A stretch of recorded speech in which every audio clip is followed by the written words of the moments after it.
오늘 하나님께서 우리에게 주신 말씀은 민수기 33장 1절에서부터 4절까지의 말씀입니다. 오늘의 본문 민수기 33장 1절로부터 56절까지지만 4절까지만 봉독하도록 하겠습니다. 모세와 아론의 인도로 대오를 갖추어 애굽을 떠난 이스라엘 자손들의 노정은 이러하니라. 모세가 여호와의 명령대로 그 노정을 따라 그들이 행진한 것을 기록하였으니 그들이 행진한 대로의 노정은 이러하니라. 그들이 첫째 달 15째 날에 라암셋을 떠났으니 곧 유월절 다음 날이라. 이스라엘 자손이 애굽 모든 사람의 목전에서 큰 권능으로 나왔으니 애굽인은 여호와께서 그들 중에 치신 그 모든 장자를 장사하시는 때라.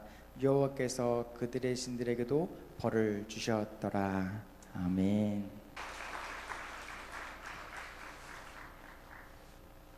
할렐루야. 오늘 주시는 주님의 약속의 말씀으로 말미암아 함께 은혜 받기를 원합니다.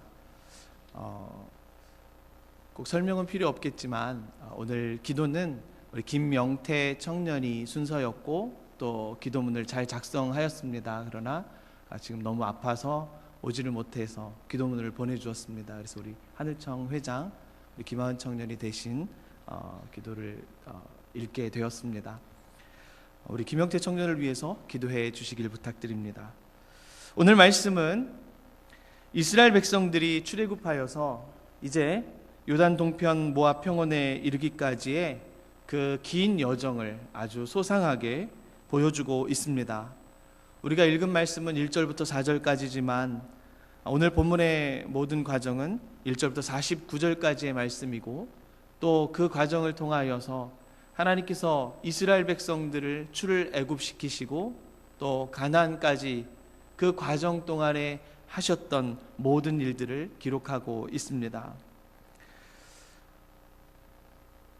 애굽의 노예에서 해방된 이스라엘 백성들은 이제 40년 동안의 광야 생활을 다 마감을 하고 마침내 가나안 입성을 목전에 두고 있습니다.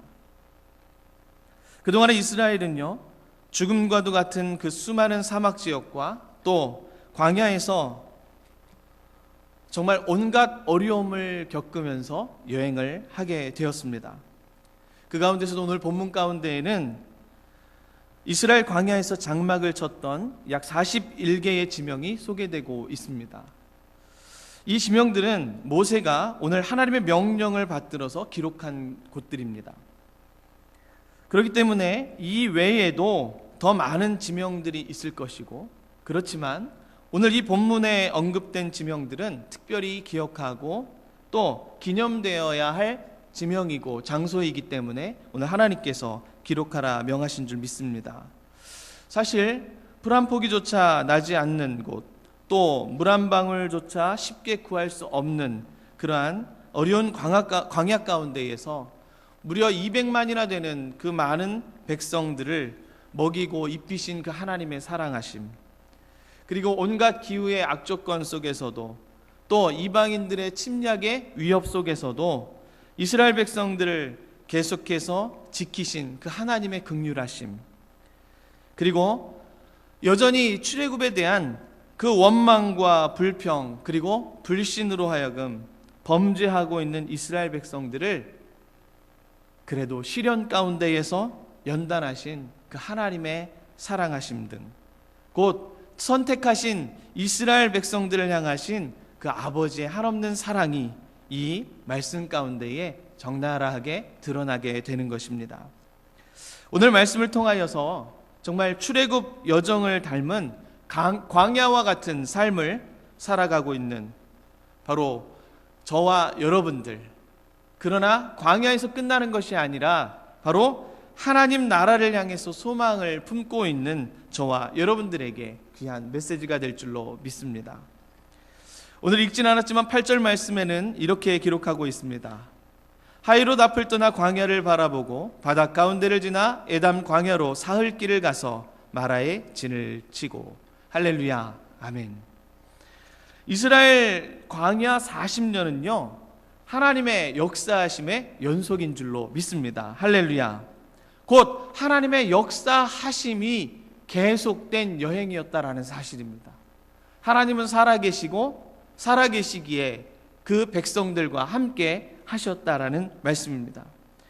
오늘 대표적으로 8절 말씀과 같이 바다 가운데로 지난 이스라엘 백성들의 이 홍해 도하 사건이 소개되고 있습니다. 당시의 자세한 상황은 우리가 출애굽기 14장에서 아주 생생하게 엿볼 수가 있습니다. 앞에는 바다가 가로막고 있고 뒤에는 무장한 애굽 병사들이 들이닥치는 그 절박한 상황 가운데에서 하나님은 이스라엘 백성들을 이끄셨던 그 구름 기둥을 어디로 두셨냐? 바로 이스라엘과 애굽 병사들 그 사이에 두시고 그리고 가로막으셨다라는 것입니다. 그리고 당신의 종 모세를 통해서 홍해를 가르게 하셨고 또 이스라엘 백성들이 그 위기의 순간에 바다를 건너는 것이 아니라 마른 땅을 건너게 하신 줄 믿습니다. 할렐루야. 당신의 택한 백성들을 보호하시는 그 하나님의 놀라우신 역사하심, 이것은요 이스라엘 백성들이 가는 곳곳마다 그리고 이스라엘 백성들이 장막을 치는 곳곳마다 끊임없이 계속되었던 것입니다. 할렐루야. 오늘도 마찬가지입니다. 하나님께서는 당신의 택한 백성들을 약속의 땅으로 인도하시기 위하여 지금도 역사하고 계시고 지금도 저와 여러분들을 안전하게 이끄시는 줄 믿습니다. 그 능력을 가지신 이가 누구입니까? 바로 여호와 하나님이십니다. 우리의 신앙 여정 가운데에도 하나님은 함께 하시는데 우리 성도들이 무엇 때문에 염려하고 무엇 때문에 걱정하며 무엇 때문에 두려워하겠습니까? 오늘 저와 여러분들은 그 모든 두려움을 떨쳐버리고 지금도 역사하시고 함께 하시는 여호와 하나님을 의지해야 될 것입니다. 할렐루야. 계속해서 10절과 11절 말씀해 보았더니 이렇게 기록합니다. 엘림을 떠나 홍해가에 진을 치고 홍해가를 떠나 신광야에 진을 치고. 아멘. 이 여행은요 계속해서 하나님의 은혜가 계속된 여행인 줄 믿습니다. 할렐루야. 하나님은 이스라엘을 출애굽시킨 뒤에 광야에 그냥 내버려 두지 않으셨습니다. 오늘 신광야에 이르러서는 먹을 것이 없을 때에 하나님께서는 만나를 내려주셨다라고 출애굽기에는 기록하고 있습니다. 또한 르비딤에 물이 없을 때에는 하나님은 모세를 통하여서 반석에서 물을 내게 하시고 또 이스라엘 백성들의 그 갈증을 다 해소시킨 줄 믿습니다. 아멘. 그뿐만 아니라 우리가 너무나 잘 알고 있듯이 구름 기둥과 불 기둥으로 말미암아 이스라엘 백성들을 출애굽 이후부터 가나안 입성 직전까지 보호하셨습니다. 광야의 기후와 자연 환경을 생각해 보십시오. 저는 아직 가보지 않았기 때문에 어떤지는 잘 몰라요. 그러나 여러 매체들을 통하여 확인된 것은 그 광야에서 살아남는다라는 것 자체가 정말 기적과 같은 일이라는 사실이지요. 그 상황 가운데에 오늘 하나님께서는 그들을 도우시고 입히시고 먹이시고 마시게 하셨다라는 사실입니다. 그렇게 보호하시는 하나님의 세심하신 사랑이 얼마나 큰지요. 그 세심한 사랑은 오늘 저와 여러분들에게도 계속되는 줄 믿습니다. 계속해서 이동 생활을 해야 하는 이스라엘 백성들은요 마땅히 식물 문제로 고생을 했을 것입니다. 더욱이 200만이 넘는 숫자이기 때문에 그리고 잠깐이 아니라 40년 이상이 되는 그 시간을 방황하였으니까 물과 음식 문제는 늘 심각한 문제일 수밖에 없었던 것이죠. 그러나 그 문제는 계속해서 하나님께서 해결해 주신 줄로 믿습니다. 또 문제가 있다라면 그것은 무엇이겠습니까? 바로 기후와 환경 문제입니다. 광야에서 낮의 더위와 밤의 추위는 대단하다라고 합니다. 그 일교차가 클 때는요 약 40도에서 50도까지 차이가 난다라고 해요. 우리가 요즘에 일교차가 심해서 낮에는 따뜻하고 밤에는 춥고 쌀쌀하잖아요. 그것 때문에 감기에 걸리고 독감에 걸려서 우리가 이렇게 아파하는데 일교차가 40도, 50도가 난다라고 하면 이건 사람의 몸으로 견디기가 쉽지 않은 기후와 환경이라는 것이죠. 하나님께서는 그 상황을 너무나 잘 알고 계시기 때문에 구름 기둥과 불 기둥으로 이스라엘의 백성의 그 고통들을 다 해결해 주신 줄 믿습니다. 이러한 하나님의 자비와 사랑하심은 광야와 같은 세상을 헤쳐나가며 정말 하나님 나라에 이르기까지 신앙생활을 하는 저와 여러분들에게도 동일하게 허락해 주시는 사랑인 줄 믿습니다. 그 사랑이 오늘 저와 여러분들에게 있습니다. 하나님께서 우리를 죄악에서 구원만 하시고 그냥 광야와 같은 세상에 내버려 두신 것이 아니라 이 세상에서도 승리하며 이 세상에서도 안전하게 있을 수 있도록 우리와 함께 하시며 은혜를 베풀어 주신다라는 것이에요. 지금 이 순간에도 성령 하나님을 통하여 하나님께서 택하신 백성들을 지키시고 인도하십니다. 할렐루야. 또한 우리 성도들의 실질적인 문제 가운데에서도 성도들을 실족지 않게 하시고 또 자상하게 보살펴 주심으로 말미암아 그 마음들을 위로해 주시는 줄 믿습니다. 상처가 있습니까? 아픔이 있습니까? 그때에 주님께서는 피 묻은 못자국의 손으로 어루만지시사 그 아픔들을 싸매해 주시는 줄 믿습니다. 곧 성도들은 이런 하나님의 성품을 믿고 의지해야 합니다. 누구를 의지하겠습니까? 어떤 사람은 나의 주먹을 믿는다고 합니다. 어떤 사람은 과학을 믿는다고 합니다. 어떤 사람은 수도 없이 많은 이론과 신들을 믿는다고 합니다. 그러나 구원에 이르는 이름은 오직 예수, 그 이름밖엔 주시지 않았음을 우리는 기억해야 될 줄 믿습니다. 계속해서 이 여행은 어떤 여행이었습니까? 그냥 은혜만 있었던 여정이 아니었습니다. 반드시 하나님의 백성이기에 더 가까이는 하나님의 자녀이기에 그 자녀들이 올바로 갈 수 있도록 시련을 주시고 연단을 주신 줄 믿습니다. 바로 이 신앙생활 자체가 우리에게는 연단이고 시련일 수 있습니다. 그러나 그것을 시련으로 끝내는 것이 아니라 반드시 하나님의 나라에 이르기까지 우리를 지키시고 보호하시는 줄 믿습니다. 출애굽 2년 20일이라고 기록합니다. 출애굽한 이스라엘 백성들은 시내 산을 떠나서 바란 광야에 이르렀을 때에 곧 가데스 바네아에 이르렀을 때에 아주 심각한 사건을 만나게 됩니다. 오늘 18절 말씀에 이렇게 기록합니다. 하세롯을 떠나 린마에 진을 치고 그리고 계속해서 36절과 37절 말씀에는 에시온 게베를 떠나 신광야 곧 가데스에 진을 치고 가데스를 떠나 에돔 땅 변경에 호르산에 진을 쳤더라. 아멘. 곧 어떤 일이 벌어지냐 하면 우리가 너무나 잘 알고 있는 가데스 바네아에서의 그 사건을 기억하게 됩니다. 이제 이곳에서 시내 하나만 건너게 되면 바로 하나님께서 약속해 주신 약속의 땅이라는 사실이에요.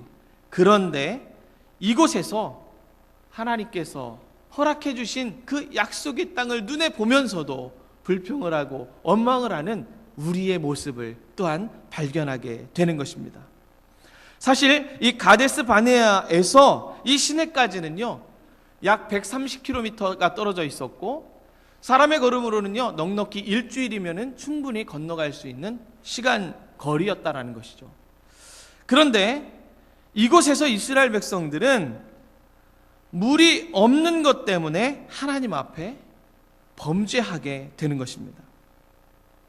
가데스 바네아에서 물론 이곳에서는 성경에 쓴 린마라는 지명을 사용하고 있습니다. 린마와 가데스 바네아는요 바로 붙어있는 지역이라고 해요. 그래서 이스라엘 백성들이 200만이나 되기 때문에 쭉 진을 쳤을 때에는요 린마와 가데스 바네아에 같이 이렇게 걸쳐서 서게 되는 것이죠. 그래서 우리가 잘 알고 있는 이 가데스 바네아는 오늘 성경에는 린마라는 지명을 거론하고 있는 것입니다. 이것은 원래 아무튼 가데스 바네아에서 일주일이면 들어갈 수 있는 그 가나안을 목전에 둔 채 이스라엘 백성들은요 하나님 앞에 범죄하게 되는 거예요. 거의 40년 가까이를 광야에서 방황을 하고 또 이제 하나님께서 약속해 주신 그곳에서 하나님께서 명령하시면 들어가면 되는데 그곳에서 하나님 앞에 범죄하고 불평과 원망을 쏟아내는 이스라엘 백성들의 모습을 보게 되는 거예요. 또한 이곳에서는 어떤 일을 우리가 잘 알고 있는 이야기가 있습니다. 잘 알고 있는 사건이 벌어집니다. 무슨 사건입니까? 바로 12명의 정탐꾼을 보내고 그 보고를 받은 그 이스라엘 백성들의 상황이 여기에 기록되는 것이죠. 12명 가운데에 10명이나 되는 사람들의 불신과 그리고 또 아주 회의적인 그 보고에 실족된 이스라엘 백성들이 출애굽을 후회하면서 다시 애굽으로 돌아가자 아우성 쳤던 것이죠. 그리고 이러한 불신앙적인 행동으로 말미암아서 이스라엘은 모든 백성들이 시련과 연단의 광야 생활을 해야 했던 것입니다. 할렐루야. 자, 이런 어려움 가운데에 시련과 연단은 우리를 살게 하시는 하나님의 사랑이신 줄로 믿습니다. 그냥 들어가면, 하나님을 신뢰하지 아니하고 그냥 가나안에 들어가면 가나안의 원주민들을 당해낼 재간이 없는 거예요. 오늘 이스라엘 백성들은 순종할 수 있는 방법을 가르치시기 위하여, 그리고 이스라엘 백성들이 하나님의 자녀, 곧 하나님의 백성 되기 위하여 이 시련과 연단을 허락해 주신 줄로 믿습니다. 이스라엘의 광야 생활은 은혜의 여정이었습니다. 아멘. 이스라엘 광야의 이 시간은 하나님의 은혜를 체험하는 여정이었습니다. 아멘. 그러나 한편으로는 시련과 연단의 여행인 줄 믿습니다. 마찬가지로 오늘 저와 여러분들 역시 세상에 사는 동안에 이스라엘 백성들처럼 많은 시련과 연단을 경험하게 됩니다. 그렇기 때문에 비록 우리에게 하나님께서 허락해 주신 약속의 땅이 있다 할지라도 그 땅을 향하여 가는 내내 하나님 앞에 합당한 자가 되기 위하여 애를 쓰고 하나님 앞에 온전히 서기 위하여 회개할 수 있는 저와 여러분들이 되어야 될 줄로 믿습니다. 그렇지 않는다라면 오늘도 우리는 시련과 연단 가운데에서 다시금 회개해야 될 것입니다. 오늘 이 자리에서 회개하고 오늘 이 자리에서 돌이키게 되면 오늘 하나님께서 기대하시는 바를 이루어가는 첫걸음이 되는 줄 믿습니다. 사랑하는 연희교회 성도 여러분, 사도 바울은 하늘 가나안을 향해서 여행하는 성도들의 삶을 뭐라고 비유하고 있냐면 마라톤 선수와 같은 삶으로 비유하고 있습니다.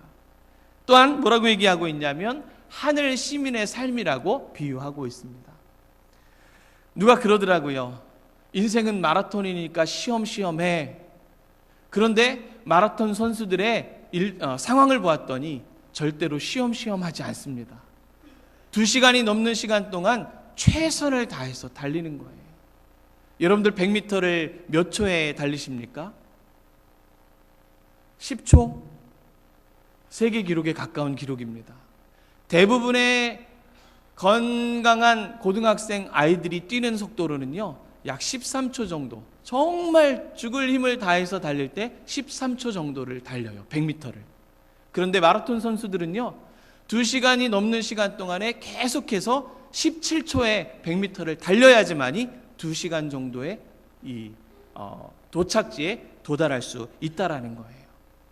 가만히 봤더니 마라톤도 처음부터 끝까지 최선을 다한 시간이라는 것입니다. 오늘 광야와 같은 세상을 살아가는 우리 성도들의 삶이 어떠해야 되는지, 이것은 마라톤과 같은 여정이요 시간입니다. 쉬엄쉬엄이 아니라 매 순간 최선으로, 매 순간 깨어 있을 수 있도록 하나님 앞에 붙들려 있는 삶이 저와 여러분들의 삶이 되어야 될 줄 믿습니다. 그러므로 비록 광야와 같은 세상이 아무리 목마르고 배고프다 하더라도 정녕 우리는 영혼의 양식으로 배부르고 또 생수로 갈급한 심령의 목을 축여주시고 하시는 주님의 은혜를 체험하고 주님의 은혜를 기대하는 마음 많은 최선으로 있어야 될 줄 믿습니다. 그리고 하늘을 향해서 달려가는 길이 아무리 힘들고 어렵다 할지라도 끝까지 달려갈 길을 멈추지 않아야 될 줄 믿습니다. 결코 중단하지 마십시오. 결코 포기하지 마십시오. 또한 결코 유유자적한 휴식하는 삶으로 살지 않으시기를 주의 이름으로 축복합니다. 빌립보서 3장 12절부터 14절 말씀에 이렇게 기록합니다.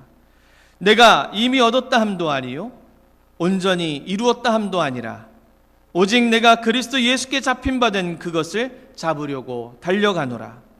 형제들아, 나는 아직 내가 잡은 줄로 여기지 아니하고 오직 한 일, 즉 뒤에 있는 것은 잊어버리고 앞에 있는 것을 잡으려고 표대를 향하여 그리스도 예수 안에서 하나님이 위에서 부르신 부름의 상을 위하여 달려가노라. 아멘. 오늘 저와 여러분들은 최선으로 달려가는 그 길 위에 서 있는 것입니다. 결코 쉰다고 해서 나아지는 것이 아닙니다. 결코 멈춘다고 해서 나아지는 것이 아닙니다. 오늘 이 시간에 나를 위하여 쉬지 않고 일하시는 여호와 하나님이 나와 함께 여러분들과 함께 일하시기를 원하시는 줄 믿습니다. 우리 함께 기도하겠습니다. 살아서 역사하시는 하나님 감사합니다. 하나님, 이스라엘 백성들이 이곳 저곳 진을 친 곳이 최소 41곳이나 된다라는 사실을 다시 한번 깨닫게 됩니다. 40년이 넘는 시간 200만이나 되는 이스라엘 백성들이 하나님의 은혜가 아니고서는 견딜 수 없는 그 시간을 은혜로, 기적으로, 또 시련과 연단으로 산 줄 믿습니다. 오늘 우리의 삶이, 우리의 신앙생활 여정이 바로 광야 생활인 줄 믿사오니 온전히 하나님만을 신뢰하게 하시고 온전히 하나님만을 붙드는 믿음의 여정 되게 하여 주시옵소서. 감사를 드리오며 살아계신 예수님의 이름으로 기도드립니다. 아멘.